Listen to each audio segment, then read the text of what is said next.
Hello dear students. आप लोगों को पता होगा कि अब जो है आप लोगों की बुकें चेंज हो चुकी है, यानी कि अब आप लोगों की किताबें बदल चुकी है। ये हमारी कक्षा 8 की नई बुक गणित का है। देखिए, इससे पहले आप लोगों का कक्षा 8 की यानी कि वर्ग 8वीं का ये पुरानी बुक है, इस प्रकार का दिखता था पुरानी बुक। और ये है हमारी नई कक्षा 8 की गणित, जो कि NCERT पे आधारित है। तो देखिए, इस वीडियो में हम लोग अध्याय 2 का परिचय देखेंगे। अध्याय 2 में क्या दिया है? एक चर वाले रैखिक समीकरण। तो यहाँ पर देखिए, सबसे पहले हमने क्या बताया आप लोगों को, नई बुक जो है वो NCERT पे आधारित है। देखिए, इसको हम फुल फॉर्म हो गया NCERT का, N national C council of educational research and training. Hindi में इसको कहेंगे राष्ट्रीय शैक्षिक अनुसंधान और प्रशिक्षण पार्षद। तो देखिए, इस वीडियो में हम लोग अध्याय 2 यानी कि चैप्टर 2 का जो है परिचय देखने वाले हैं। तो देखिए, अध्याय 2 में क्या दिया हुआ आपके बुक में। तो देखिए, अध्याय 2 में है एक चर वाले रैखिक समीकरण। तो एक चर वाले रैखिक समीकरण के बारे में इस वीडियो में हम लोग जानने वाले हैं। तो देखिए, अध्याय 2 दिखाते हैं आप लोगों को। तो यहाँ पर देखिए, ये है अध्याय 2 और हमें समझना है एक चर वाले रैखिक समीकरण के बारे में। एक चर वाले रैखिक समीकरण में जितना भी दिया हुआ है उसके बारे में हम इस वीडियो में समझने वाले हैं। तो चलिए, इनको हम समझते हैं अपने कॉपी में। तो यहाँ पर देखिए, अध्याय 2 वर्ग है 8वीं और हमें समझना है एक चर वाले रैखिक समीकरण। इसको अंग्रेजी में कहेंगे linear equation in one variable. तो देखिए, हमें समझना है स्टेप बाय स्टेप एक चर वाले रैखिक समीकरण को। तो देखिए, सबसे पहले हम समझते हैं समीकरण क्या होता है, इसके बाद समझेंगे रैखिक समीकरण क्या होता है, और इसके बाद समझेंगे एक चर वाले रैखिक समीकरण क्या होता है। तो सबसे पहले समझिए समीकरण क्या होता है। तो समीकरण को समझने से पहले हमें समझना होगा व्यंजक को। व्यंजक समझते हैं, इसके बाद हम समझेंगे समीकरण। तो देखिए, व्यंजक का उदाहरण लेते हैं। जैसे मान लीजिए हमने ले लिया 5x प्लस का 6, ये क्या है? व्यंजक दिया हुआ है। और इसी व्यंजक में दूसरा व्यंजक शामिल करें। याद रखना है समीकरण कब होता है, तो समीकरण में क्या होता है, हमेशा दो या दो से अधिक व्यंजक शामिल होते हैं। समीकरण में क्या होता है, दो या दो से अधिक व्यंजक शामिल होते हैं। जैसे ये पहला व्यंजक है और इसी में दूसरा व्यंजक शामिल कर दे, जैसे हमने लिख दिया यहाँ पर 7, और इनके बीच में समता का चिन्ह लगाए, समता यानी कि बराबर का चिन्ह लगा दे, तो ये हमारा बन जाता है समीकरण। इससे पहले इतना क्या था? व्यंजक था। ये भी 7 भी क्या एक व्यंजक है। और इन दोनों के बीच में यहाँ पर देखिए, यहाँ पर समता यानी कि बराबर का चिन्ह। बराबर का चिन्ह का मतलब है ये दोनों आपस में बराबर है, जितना ये है उतना ही ये भी है, दोनों के आपस में बराबर है। तो ये हमारा समीकरण का उदाहरण है। ये क्या है? समीकरण है। ठीक इसी प्रकार दूसरा भी ले सकते हैं। जैसे मान लीजिए ये भी एक समीकरण है। जैसे हमने ले लिया यहाँ पर 2x3 प्लस का 4y माइनस का 2 बराबर में 7। ये भी क्या है? समीकरण है। देखिए, इतना देखे तो व्यंजक है, ये भी एक व्यंजक है। यहाँ पर जरूरी नहीं है 7 लिए हैं तो 7 ही लेंगे बराबर कौन सा है, उन साइड भी लिख सकते हैं। जैसे यहाँ पर मान लीजिए लिख दिए 2x प्लस का 4, यहाँ पर ये क्या है? एक व्यंजक है, तो बराबर के उन साइड भी इस तरह से लिख सकते हैं। ये भी व्यंजक, ये भी व्यंजक, दो या दो से अधिक व्यंजक इसमें दिया हुआ है। और दोनों के बीच में, यहाँ पर दो व्यंजक के बीच में क्या है? बराबर, यानी कि समता का चिन्ह लगा हुआ है, यानी कि इतना बराबर इतना दिया हुआ है, दोनों आपस में क्या है? बराबर है। ये हमारा क्या हो गया? समीकरण का उदाहरण हो गया। अब समझिए इसमें समीकरण में आप लोगों को समझना है। सबसे पहले देखिए, ये हमारा होता है चर, एक्स वाई जेड कुछ भी रहे। जैसे ये देखिए, ये एक्स क्या है? चर है। इसी तरह से ये जो वाई दिया है ये भी क्या है? चर है। इस तरह से ये एक्स क्या है? चर है। एक्स वाई जेड रहे या फिर ए बी सी, इस तरह से ज्यादातर लोग मानते क्या है? एक्स रहे या वाई रहे या जेड रहे, ये सभी चर होते हैं। या फिर ए रहे, बी रहे, सी रहे, कुछ भी लिखा रहे, वो सभी चर में आते हैं। ये सभी चर कहलाते हैं। अगर याद रखिएगा, कहीं भी किसी भी संख्या में अगर एक्स लगा हो तो वो क्या होता है? चर होता है। इसको हम कहते हैं चर, अंग्रेजी में कहेंगे वेरिएबल। और इसको संख्या वाले को, ये जो संख्या दिया हुआ है, इसको कहते हैं अचर, यानी कि कांस्टेंट। ये अचर दिया हुआ है, अचर, इसको अंग्रेजी में कहते हैं कांस्टेंट। कांस्टेंट इसको कहते हैं वेरिएबल, याद रखना है। तो देखिए, यहाँ पर क्या है? इसमें देखिए दो पद हैं। इस व्यंजक में पद कितना है? तो दो है। पद क्या होता है? प्लस या माइनस चिन्ह के साथ अलग होता है। जैसे देखिए, प्लस के आगे 5x, तो ये पहला पद है। और यहाँ पर देखिए 5 प्लस के बाद यहाँ पर 6, ये भी क्या है? पद है, तो ये दूसरा पद है। और ये बराबर का चिन्ह, बराबर में 7। यहाँ पर इसमें देखिए इस व्यंजक में देखें तो 2 पद है, पहला पद, दूसरा पद, और बराबर के अनुसार 1 पद है। तो यहाँ पर देखिए पहला पद में जैसे कहे तो ये हमारा x क्या है, चर है। x रहे, y रहे, z रहे, वो सभी चर कहलाते, याद रखिए। समीकरण में क्या होता है, हमेशा हम चर का मान निकालते हैं। समीकरण में क्या करते हैं, चर का मान निकालते हैं, अज्ञात संख्याओं का मान निकालते हैं। अज्ञात क्या होता है, जैसे x का मान हमें नहीं पता है तो इसी का मान निकालते हैं हम हमेशा समीकरण में। तो देखिए अब हमें समझना है रैखिक समीकरण क्या होता है। रैखिक समीकरण को समझने से पहले इसको समझ लीजिए। देखिए इसमें क्या है, 2 पक्ष दिया हुआ है, पहला पक्ष ये है और दूसरा पक्ष ये है, बराबर के दिया हुआ है बीच में, यानी कि 2 पक्ष है। तो इन पक्ष को, बराबर के इन साइड को हम कहते हैं LHS। इसको क्या कहते हैं, LHS, यानी कि इसको फुल फॉर्म, इसका पूरा नाम कहेंगे लेफ्ट हैंड साइड। हिंदी में इसको कहेंगे हम बायां पक्ष, बायां पक्ष, बायां पक्ष। और बराबर के उन साइड, बराबर के उन साइड वाले को हम कहते हैं RHS, RHS, यानी कि राइट हैंड साइड। इसको हिंदी में कहते हैं दायां पक्ष, दायां पक्ष। इतना आप लोगों को याद रखना है। देखिए हम समझ गए चर क्या होता है, व्यंजक भी सबसे पहले हमने समझा व्यंजक क्या होता है। तो व्यंजक इतना, ये हमारा व्यंजक होता है।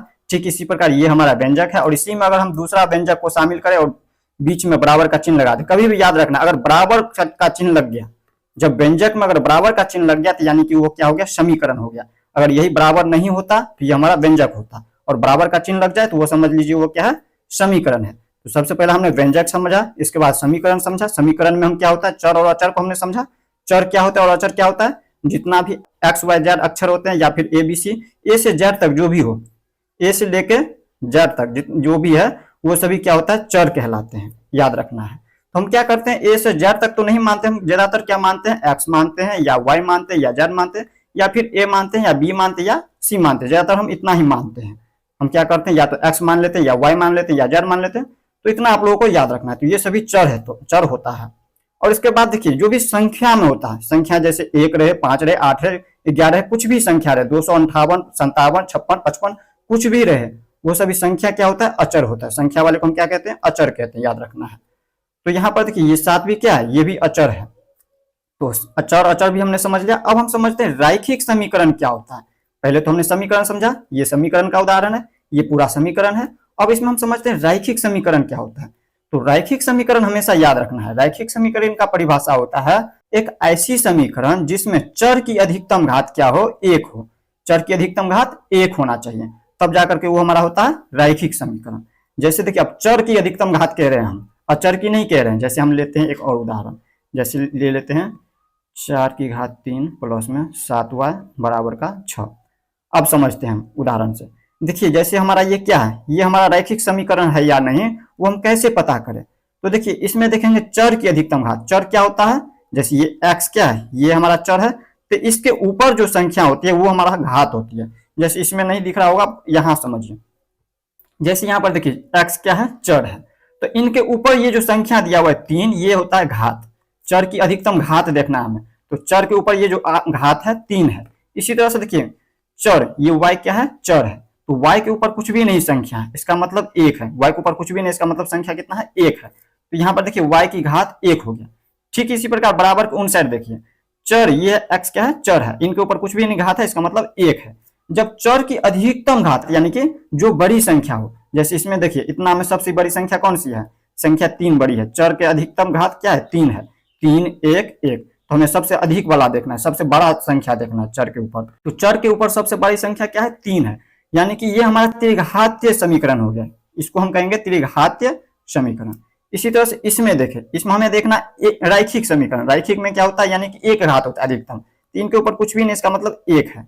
चर के ऊपर क्या है, 1 दिया हुआ है। तो ये हमारा रैखिक समीकरण का उदाहरण है।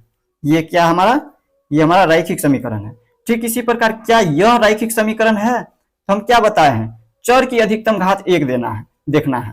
तो आप कहिए, देखिए ये है हमारा चर, चर की अधिकतम घात कुछ भी नहीं, इसका मतलब 1 है। अब यहाँ पर देखिए कहिएगा यहाँ पे तो अधिकतम घात 3 है, तो यहाँ पर चर देखना है। यहाँ पर ये क्या है, अचर संख्या है। ये जो संख्या है क्या है, अचर में है। संख्या वाले को हम अचर मानते हैं, तो अचर का नहीं देखना है आपको, चर की अधिकतम घात देखना है। चर क्या है, y, और y की घात कितना है, कुछ भी नहीं, इसका मतलब 1 है। 1 है, यानी कि ये भी क्या है, रैखिक समीकरण है। ये भी क्या है, रैखिक समीकरण। तो रैखिक समीकरण के बारे में हमें समझना है इस वीडियो में।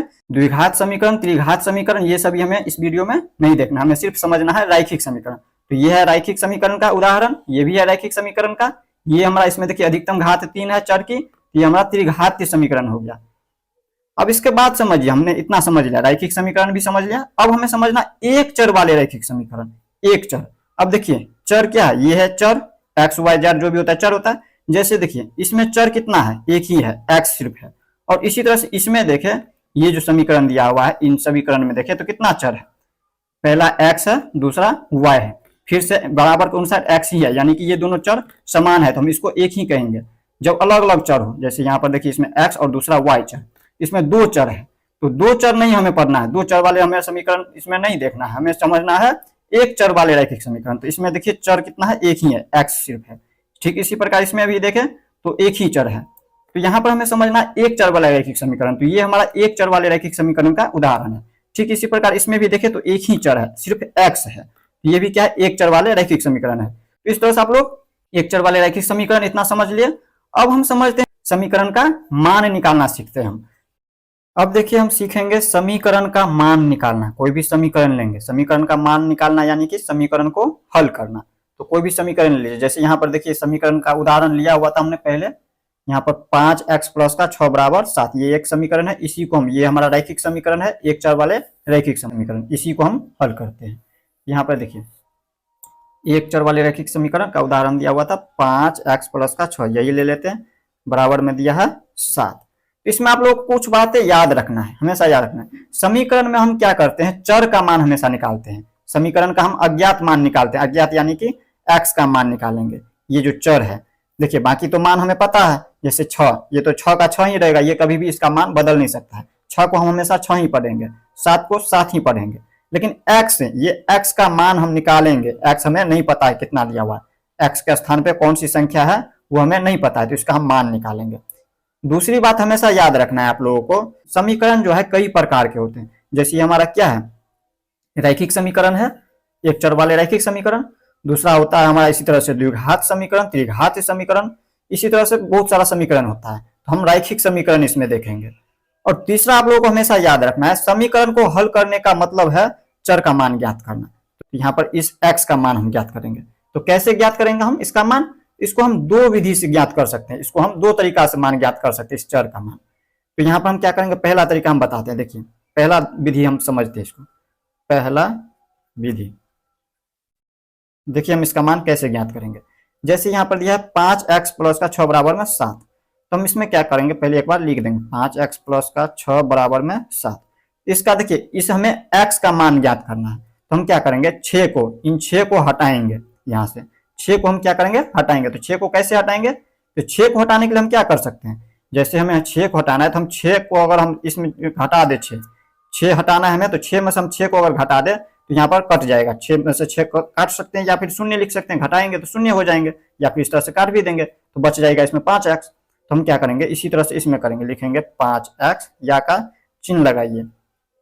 इसके बाद देखिए प्लस में है 6, और इस 6 को हमें हटाना है, तो हम इसके लिए क्या करेंगे, घटा देंगे इसमें से 6 को। जब इसमें से डायरेक्ट तो नहीं हटा देंगे, डायरेक्ट यहाँ से तो नहीं फेंक देंगे 6 को, इसमें हम क्या करेंगे, संख्या लेंगे कोई ऐसा जिससे ये 6 क्या हो, हट जाए। इसमें से हम अगर 6 को घटा दें, इस 6 में से इस 6 को घटाएंगे तो यहाँ पर 5x बच जाएगा, यानी कि ये 6 हट जाएगा। अब जब इसमें से हम घटा रहे हैं तो इन बराबर के इन साइड भी घटाएंगे, 7 में से भी हम क्या करेंगे, 6 को घटाएंगे। जब इन साइड 6 घटा रहे हैं, देखिए ये जो दिया हुआ था हमारा व्यंजक, इतना व्यंजक है, पूरा का पूरा समीकरण है, बस इतना देखे तो ये हमारा व्यंजक है। तो इस व्यंजक में हम क्या कर रहे थे, 6 घटा रहे थे, तो इसमें भी हम घटाएंगे, बराबर के उन साइड भी क्या है, ये 7 एक व्यंजक है, तो इसमें से भी हम 6 को घटाएंगे। अगर इन साइड घटाते हैं तो उन साइड भी घटाएंगे, अगर या तो फिर उन साइड घटाते हैं तो इन साइड भी घटाएंगे। इस बातों को याद रखना है। अगर एक बार में समझ नहीं आता तो वीडियो को पुनः देखें, तब जाकर के आप लोगों को समझ आएगा। इसमें फिर हम क्या करेंगे, या का चिन्ह लगाएंगे इस तरह से। पर देखिए अब हम क्या करेंगे, 5x प्लस का 6 माइनस 6, 6 में से 6 को घटाएंगे तो 0, यानी कि 5x प्लस का 0, तो यानी कि 5 ही x होगा, या फिर इस तरह से काट दीजिए तो डायरेक्ट इसमें क्या बच जाता है, 5x बराबर का 6 में से हम देखिए 7 में से हम 6 को घटाएंगे तो यहाँ पर कितना होगा, 1 होगा। अब जब हमें यहाँ पे कैसे किए हैं वो भी लिख देना है यहाँ पर। जैसे हम देखिए दोनों में, यहाँ पर दोनों पक्ष में, इसमें भी और इस पक्ष में भी, दोनों पक्ष में हम -6 को क्या कर रहे थे, घटा रहे थे। इसमें से -6 नहीं घटा रहे थे, मतलब 6 घटा रहे थे। तो हम लिख देंगे इसमें क्या लिखेंगे, दोनों पक्षों में से 6 को घटाने पर लिख देंगे तो समझ में आएगा। यहाँ पर हमने लिखा है दोनों पक्षों में से 6 घटाने पर, 6 घटा रहे हैं दोनों पक्ष में, इस पक्ष में भी और इस पक्ष में भी। इस पक्ष को कहते हैं LHS यानी कि लेफ्ट हैंड साइड, हिंदी में बायां पक्ष, और इस पक्ष को कहते हैं RHS यानी कि राइट हैंड साइड, हिंदी में कहेंगे दायां पक्ष। तो बायां पक्ष और दायां पक्ष दोनों साइड हम क्या कर रहे हैं, 6 को घटा रहे हैं। तो जब 6 को घटाए हैं तो कितना प्राप्त हुआ, 5x प्राप्त हुआ, 5x बराबर 1 प्राप्त हुआ। तो हम क्या करेंगे, हमें x का मान निकालना है, चर का मान निकालना है। तो चर का मान निकालना है तो हम क्या करेंगे, इस 5 को भी हटाएंगे। देखिए 5x का मतलब है 5 गुने x, जब 5 को x से गुना करेंगे तो यही 5x प्राप्त होगा। तो जब यहाँ पर देखिए 5 को हमें हटाना है इस x में से, 5x में से 5 को हटाने के लिए हम क्या कर सकते हैं, इसमें अगर हम 5 से भाग दे दे तो ये 5 5 हट गया, ये 5 से 5 काट सकते हैं इस तरह से, तब जाकर इसमें x बचेगा। यही x का हमें मान निकालना है, तो हम इसमें क्या करेंगे, भाग देंगे। अब 5x में हम क्या करेंगे, 5x में हम भाग देंगे कितना से, 5 से। जब इन साइड हम भाग दे रहे हैं तो बराबर को उन साइड भी भाग देना होगा हमें। यहाँ पर 1 में भी हम क्या करेंगे, 5 से भाग देंगे। जब 5x में 5 से भाग दें तो इन साइड भी हम भाग देंगे। तो यहाँ पर लिख भी देंगे एक बार, जब हम भाग दे रहे हैं तो इसमें लिख देंगे, क्या लिखेंगे हम, दोनों पक्षों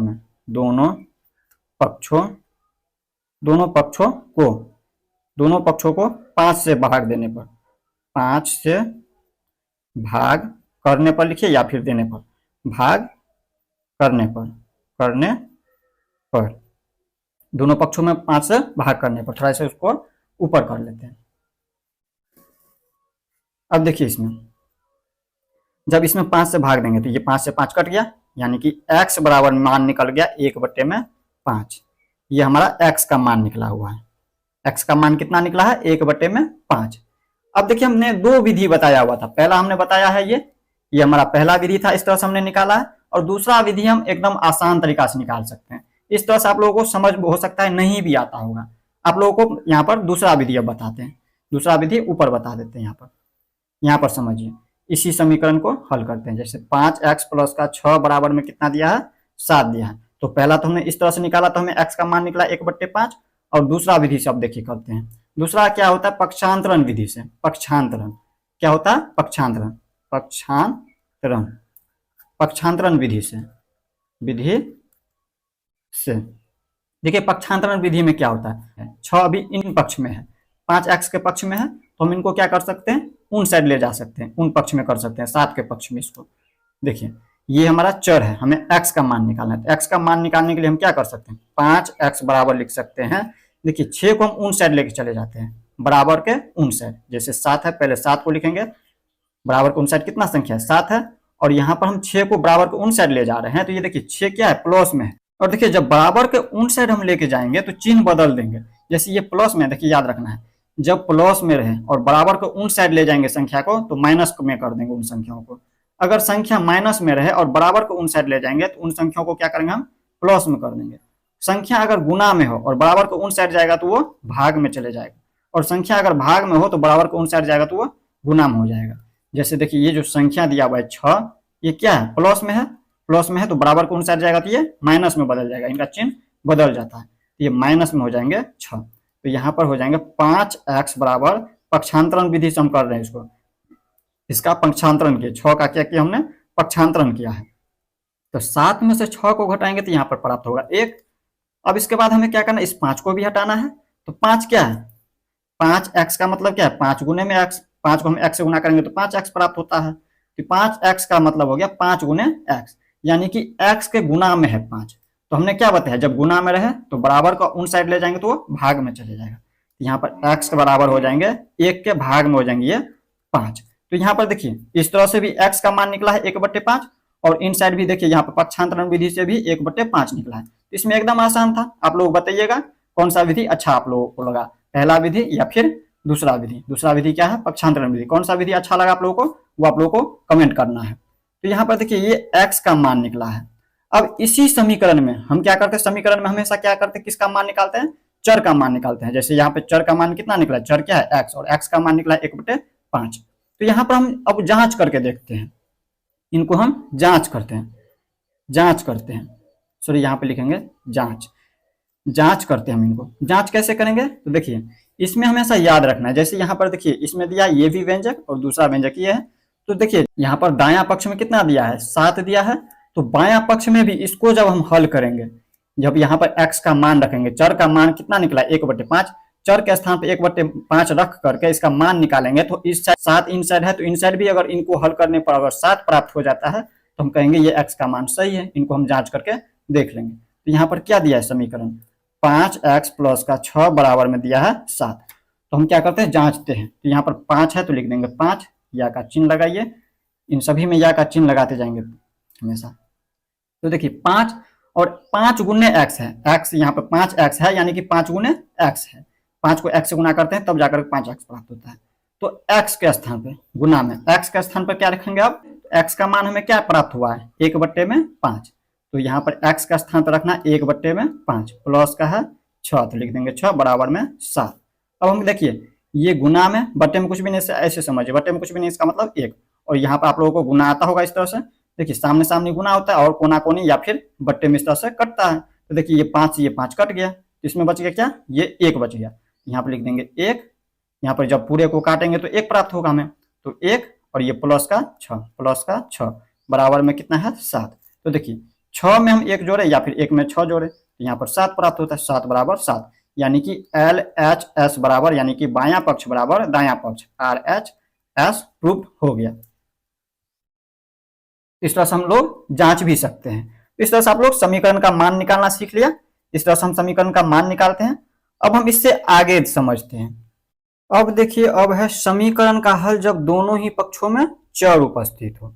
देखिए इनसे पहले हमने क्या देखा था, इनसे पहले भी हमने समीकरण का हल किया है, लेकिन उसमें एक ही चर था, एक ही साइड, एक ही पक्ष में चर था। और इसमें देखे तो दोनों पक्ष में है, LHS में भी और RHS में भी, दोनों पक्ष में देखे तो ये क्या है, इतना व्यंजक है, ये भी व्यंजक है। और जब दोनों यहाँ पर देखिए, दोनों के बीच में क्या है, समता का चिन्ह, यानी कि बराबर का जब चिन्ह लग गया तो इसका मतलब ये पूरा क्या हो गया, समीकरण हो गया। देखिए दोनों पक्ष में, इन पक्ष में भी और इन पक्ष में भी, दोनों पक्ष में क्या है, चर है। जब दोनों पक्ष में चर उपस्थित हो तो ऐसे समीकरण को हम कैसे हल करेंगे। तो देखिए इसको हम कैसे हल करेंगे, तो इनको हल करने के लिए हम क्या करेंगे, सबसे पहले देखिए जब एक ही जाति का, देखिए इन इधर है चर, तो हम क्या करेंगे, इनको, इस चर को या तो उन साइड लेके चले जाएंगे या फिर इन चर को हम इन साइड लेके आ जाएंगे।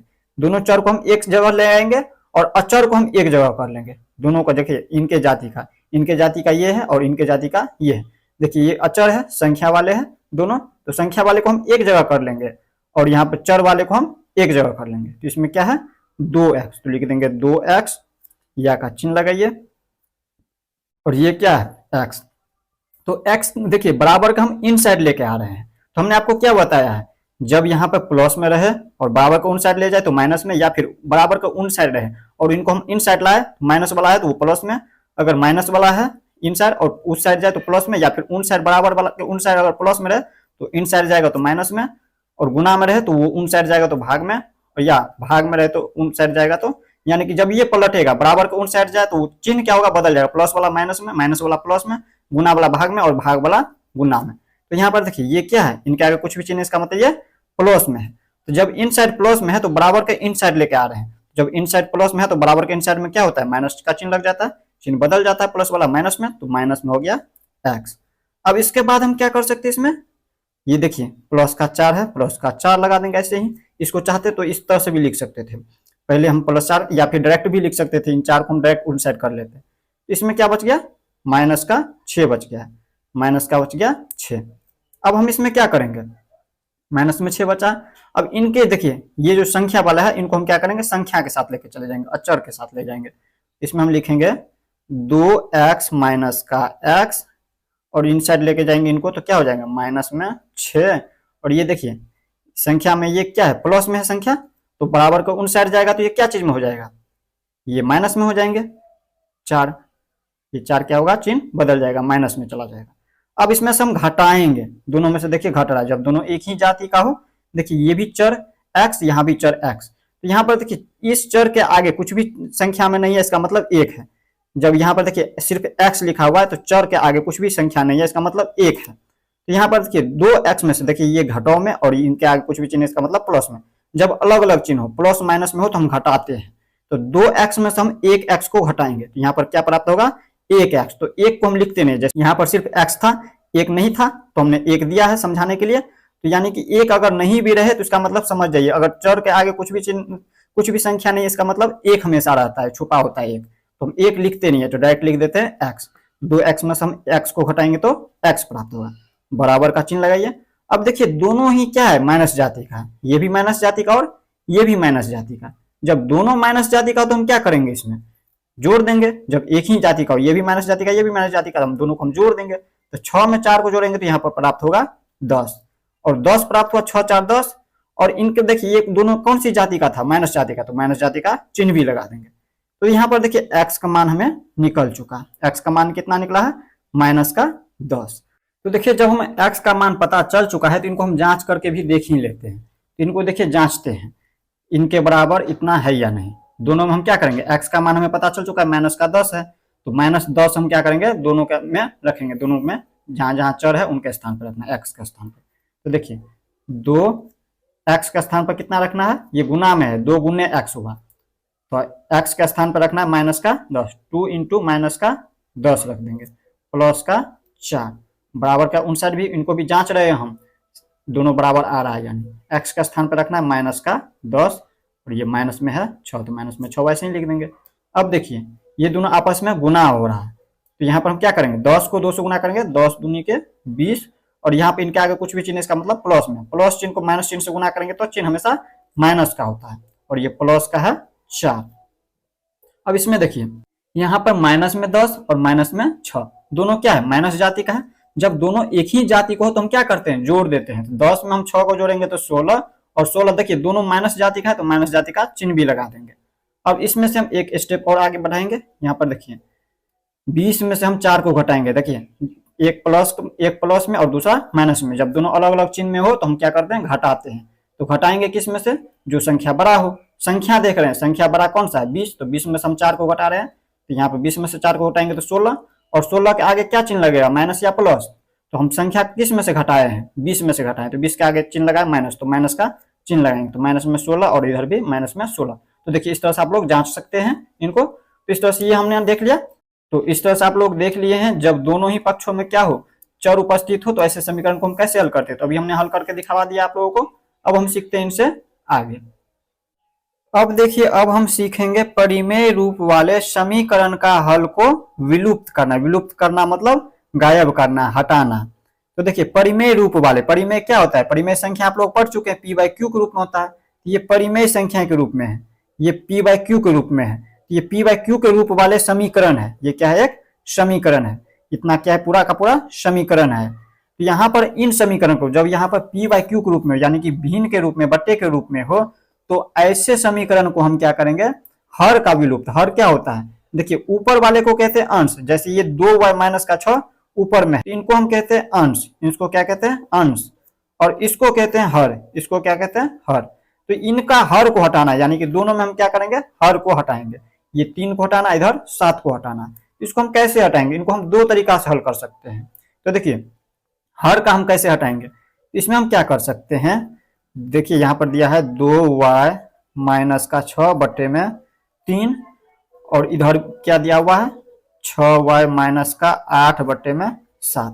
तो इसमें से हमें 3 को हटाने के लिए हम क्या कर सकते हैं, देखिए 3 क्या है, इससे पहले आप लोग पढ़ चुके हैं। हमने आपको क्या बताया, हटाने के लिए किसी भी संख्या को हम कैसे हटाते हैं, 2 तरीका बताया हुआ है। तो देखिए पहला हम इसमें क्या कर सकते हैं, 3 को हटाने के लिए, 3 क्या है, भाग में है, और इसमें अगर हम गुना कर दें, इसमें अगर हम 3 से गुना कर दें, ये 3 3 कट जाएंगे तो 3 हट जाएगा। और जब इसमें हम 3 से गुना कर रहे हैं तो इन साइड भी हम 3 से गुना कर देंगे, इन साइड भी हम क्या करेंगे, 3 से गुना कर देंगे।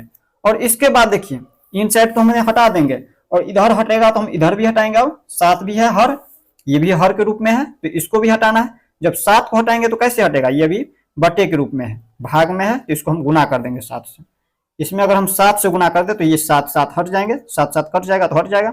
और जब इसमें हम 7 से गुना कर रहे हैं तो इन साइड भी हम क्या करेंगे, 7 से गुना कर लेंगे, 7 से गुना करेंगे। अब देखिए इसको जब हल करेंगे तो देखिए इस तरह से ये 3 3 कट जाएंगे, और इधर ये 7 7 कट जाएगा। इसमें क्या हो गया, इसमें लिख सकते हैं 2y माइनस का 6 इंटू 7, ये गुना में इतना कि ये गुना में है 7 और बराबर का 59, बराबर का 59 6y माइनस का 8 इंटू 3। इस तरह से हमने हर को हटा दिया है। देखिए ये हर हट चुका है दोनों में। अब इस तरह से आप लोग आ चुका है, तब इस तरह से इसको हल कर सकते हैं। अब हमें सिर्फ हर को हटाना था, इसको सोल्व नहीं करना है। समीकरण को हम सिर्फ सिखला रहे हैं इस वीडियो में। इसमें हम देख रहे हैं अभी हर को हटाना सीखे हैं। अब इसी को हम दूसरा तरीका से, देखिए इससे आसान तरीका हम सीखते हैं। दूसरा तरीका होता है वज्र गुणन।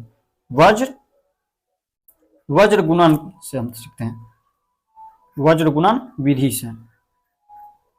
वज्र गुणन विधि से क्या होता है, तो देखिए जैसे ये दिया हुआ है समीकरण 2y माइनस का 6 बट्टे में 3 बराबर को 6y माइनस का 8 बट्टे में कितना दिया है 7। तो वज्र गुणन में क्या होता है, हम इसको हम तिर्यक रूप में यानी कि कोना कोनी हम इसको गुना करते हैं इस तरह से। यहाँ पर हम क्या करेंगे, कोना कोनी इस तरह से गुना करेंगे। देखिए इसको हम इनसे गुना करेंगे, अंश को हम हर से, इस अंश को हम इस हर से गुना करेंगे और इसको हम इनसे गुना करेंगे। तो देखिए इसको हम कैसे करेंगे अब, तो देखिए जब इनको हम इतना से गुना करेंगे, पहले तो हम अंश वाले को लिखेंगे, क्या दिया हुआ है 2y माइनस का 6 इंटू में इसको हम गुना करेंगे 7 से और बराबर का चिन्ह है, बराबर का चिन्ह लगाइए।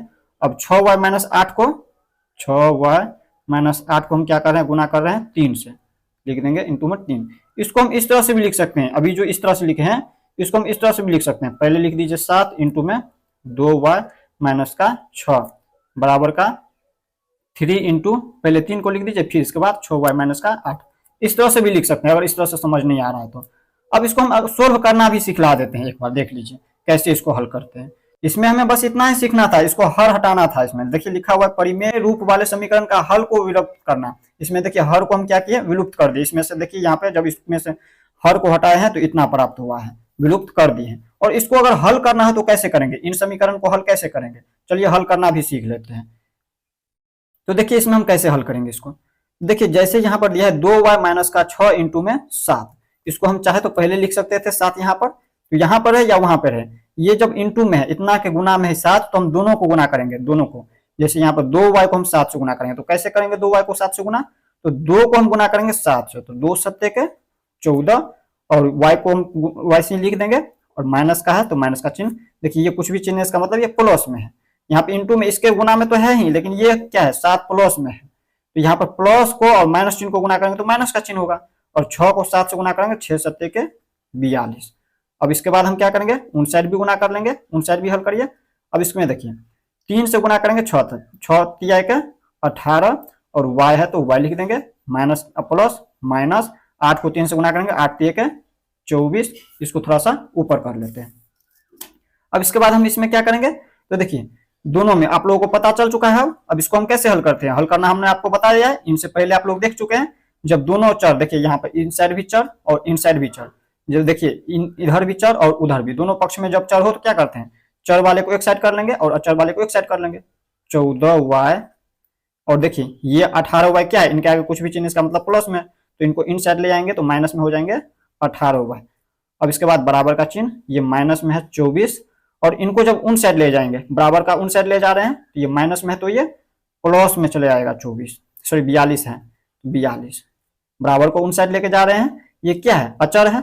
चर क्या होता है, अभी हमने आपको बताया हुआ है, एक्स वाई जेड कुछ भी हो जिसका मान हमें नहीं पता होता वो हमेशा चर होता है। जैसे वाई है तो वाई वाले को हमने एक साइड किया, और अचर वाले, ये चर वाला है और ये अचर वाला, दोनों को एक साइड कर लिया। अब इसको हल करेंगे, देखिए चर का मान कितना निकलता है, देखिए ये है प्लस में और ये है माइनस में। तो देखिए संख्या देखना है कौन सा बड़ा है, 18 बड़ा है, तो 18 में से हम क्या करेंगे, जब प्लस माइनस हो, जब दोनों अलग अलग चिन्ह हो तो हम क्या करते हैं, घटाते हैं। तो 18 में से 14 को घटाएंगे तो यहाँ पे हो जाएंगे 4, ये y है तो y, दोनों y में है तो y लिख देंगे। और देखिए चिन्ह कौन सा लगेगा, प्लस या माइनस, देखिए हम 18 में से घटा रहे हैं और 18 के आगे चिन्ह लगा है माइनस का, तो इसमें हम माइनस का चिन्ह लाएंगे, बराबर का चिन्ह है, बराबर का चिन्ह लगाइए। अब देखिए ये माइनस में और ये प्लस में, तो देखिए जब दोनों अलग अलग चिन्ह हो तो हम क्या करेंगे, घटाएंगे, और घटाएंगे किस में से, जो संख्या बड़ा हो। 42 में से हम 24 को घटाएंगे, 4 में से 2 को सॉरी 12 में से, यहाँ पर देखिए 2 में से 4 घटेगा नहीं, तो हम क्या करेंगे, इनसे लेंगे एक 5, तो यहाँ पर देखिए 12 हो जाएंगे, 12 में से 4 को घटाएंगे तो 8 4 12, 8, ये बच गया अब कितना, 3 बच गया, क्योंकि एक दिए थे इनको, ये हो गया 3, 3 में से 2 को घटाएंगे तो 1 होगा। अब देखिए ये माइनस में होगा या प्लस में, तो देखिए संख्या हम किस में से घटा रहे हैं, 42 में से, तो 42 का आगे चिन्ह लगा है प्लस का, तो प्लस में हो जाएंगे ये, तो प्लस का चिन्ह हम लिखते नहीं है, ऐसे ही समझ जाइए, जब कुछ भी चिन्ह इसका मतलब ये प्लस में है। तो यहाँ पर हमें y का मान निकालना होता है, यहाँ पर चर का मान निकालना है। तो चर का मान निकालने के लिए हम क्या करेंगे, देखिए ये जो -4 है ये y के गुना में है, -4 गुने y है। इसमें से संख्या वाले को हटाना है, चर का मान निकालना है, तो इसमें हम क्या कर सकते हैं, इनको हम ये जो -4 है इसको ऊपर लेके चले जाएंगे, ये गुना में है तो ऊपर जाएगा तो भाग में, y बराबर हो जाएंगे, माइनस में रहने दीजिए y को, और 4 को ऊपर लेके चले जाइए, तो 4 को ऊपर ले जाएंगे तो कितना हो जाएंगे 18/4। तो यहाँ पर ये माइनस वाले को हम ऊपर लेके चले जाते हैं, ये जो माइनस है इसको प्लस कर दीजिए, इनको हम -4 है जैसे इसको हम ऊपर ले जाते हैं, माइनस में इसमें ले जाते हैं, तो y का मान निकला 18/4, ये माइनस का 18/4। जब ये मान रखेंगे इसमें तो ये हमारा हल हो जाएगा, इतना बराबर इतना हो जाएंगे। तो इस तरह से आप लोग इस अध्याय को समझ लिया है। नेक्स्ट वीडियो में हम लोग प्रश्नावली 2.1 को देखेंगे। तो मिलते हैं नेक्स्ट वीडियो में। जय हिंद।